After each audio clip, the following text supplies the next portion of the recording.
Asie Payton was born April 12, 1937, and spent most of his life right here in the Holly Ridge area of the Mississippi Delta.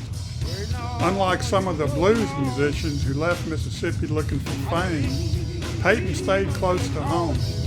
He was a farmer, a guitarist, and a singer who played the kind of raw, deeply rooted blues that could still be heard in the Delta's juke joints and small communities. For most of his life, Asie Payton was not a nationally known musician. He was simply a local man who played the music he loved. That changed late in his life when the Fat Possum record label began recording a number of older Mississippi blues musicians. Payton finally had the opportunity to record his music professionally. His album, Worried, was released after his death in 1997. One of his best-known songs is I Love You, a simple but powerful example of his stripped-down blues style. Payton died of a heart attack on May 19, 1997, and was buried here in Holly Ridge Cemetery. Today, his headstone is a reminder that some of the most authentic Delta blues didn't come from the big cities or famous recording studios. It came from people like Asie Payton, farmers, neighbors, and musicians who kept the music alive right here in the Mississippi Delta.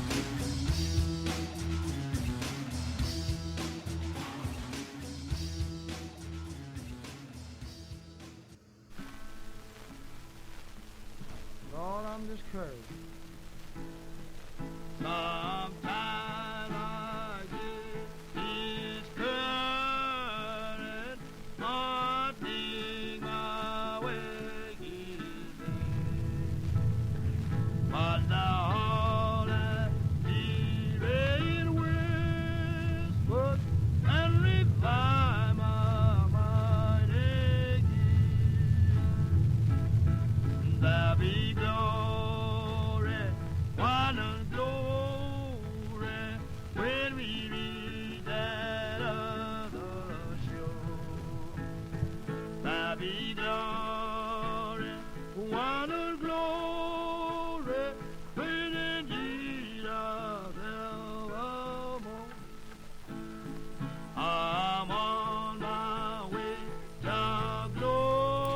Of the three bluesmen buried here in the Holly Ridge Cemetery, none is more important to the history of the Delta blues than Charley Patton.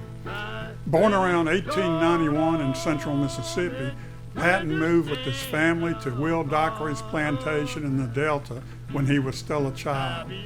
There he learned from older musicians and developed a powerful style of guitar playing and singing that would help define the sound of Delta blues. Patton wasn't simply a musician, he was an entertainer.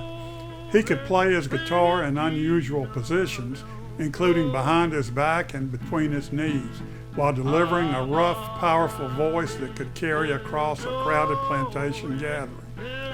He began recording in 1929 for Paramount Records, producing songs that would become blues classics, including Pony Blues, Down the Dirt Road Blues, and A Spoonful of Blues. His influence reached musicians who would become legends themselves, including Robert Johnson, Howlin' Wolf, Son House, and many others. Patton spent his final year in Holly Ridge. He died on April 28, 1934, and was buried here at what was then known as Long Switch Cemetery.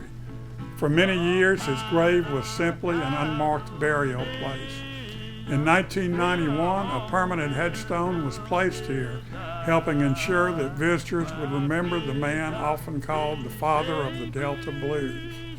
And here in this quiet Holly Ridge Cemetery lies one of the most important figures in American music.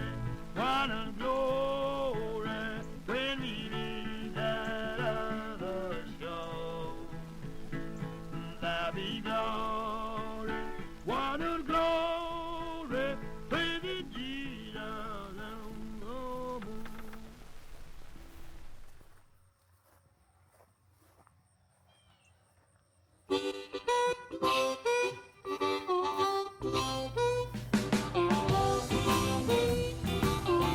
Willie James Foster was born September 19, 1921, near Leland, Mississippi, under circumstances that sound almost unbelievable.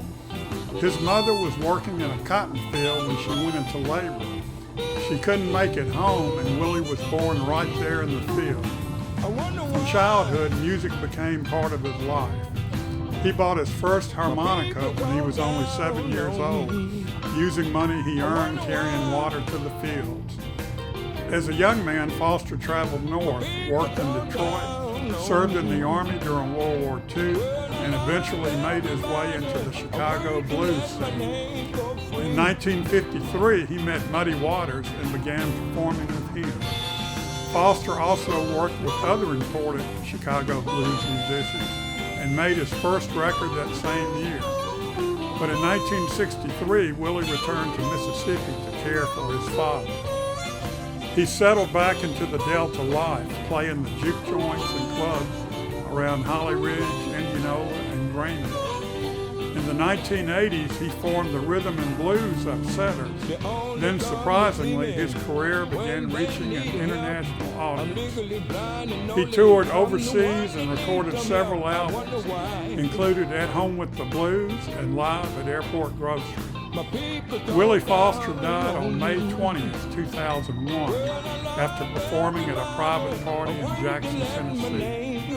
He was brought home to Holly Ridge and buried here, only a short distance from Charley, Patton. Today, his grave represents another chapter in the long story of Delta Blues, a story that carried the music from cotton fields and juke joints to audiences around the world.